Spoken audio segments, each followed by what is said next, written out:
Hi there. Today we aren't writing code, we are directing it. I'm using the new Gemini CLI model to build a fully functional Pomodoro Timer with a complex Cyberpunk aesthetic, Spotify integration, and a task manager. The stack is Next.js, React, Typescipt, and the new Tailwind CSS. Before we start, a quick note.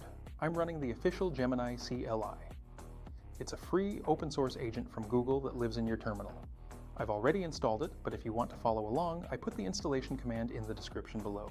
To wake it up, I just type Gemini and we are live. Here is the prompt.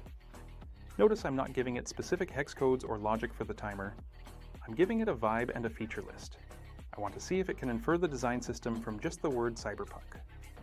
Let's hit enter. First, notice the reasoning capability. It doesn't just start spitting out files, it creates a 5-step development plan. It confirms the directory is empty. It decides to scaffold the app, identifies that it needs Lucid React for icons, and this is cool. It automatically selects the Orbitron font because I asked for a futuristic look. It's asking for permission to proceed. I'll type yes.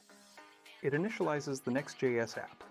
Watch closely here, it hits a standard npm error. It tried to use capital letters in the project name. In the past, an AI might have hallucinated that it worked or asked me for help. Here, it reads the npm error, realizes the naming convention issue, creates a new folder called Cyberpunk Pomodoro, and then moves the files to the root directory automatically. This is agentic behavior, it solves its own roadblocks. Now the aesthetics. This is where most AI models fail, they give you generic blue buttons. Gemini is writing the global CSS. Look at these variables, cyberblack, cyberpurple, glow cyan. It's generating a custom color palette from scratch. It's also using modern CSS features. It defines custom glow shadows and a scanline animation keyframe. It's not just styling, it's creating an atmosphere. With the design system ready, it moves to the components.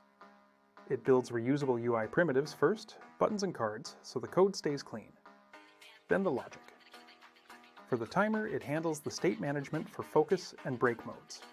For the Spotify widget, since I don't have a real API key provided, it mocks the data but builds a fully animated visualizer using random height calculations for the bars. It understands the intent of the feature was visual immersion. The app is built.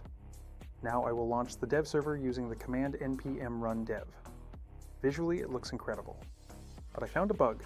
I can't scroll down to see the rest of the screen. I'm not going to dig through the CSS, I'm just going to tell the CLI I'm unable to scroll. Gemini instantly reads layout.tsx. It spots that it added overflow hidden to the body tag, a common choice for dashboard apps, but bad for mobile responsiveness. It removes the class. One line changed, the bug is gone. And here is the final result. In about 5 minutes, we went from a blank terminal to a deployed Cyberpunk Pomodoro timer. We have the neon glow, the functional timer logic, the animated music visualizer, and the task list.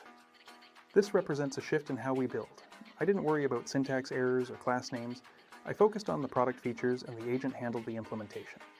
If you want to try this prompt yourself, check the description below. Welcome to the era of vibe coding.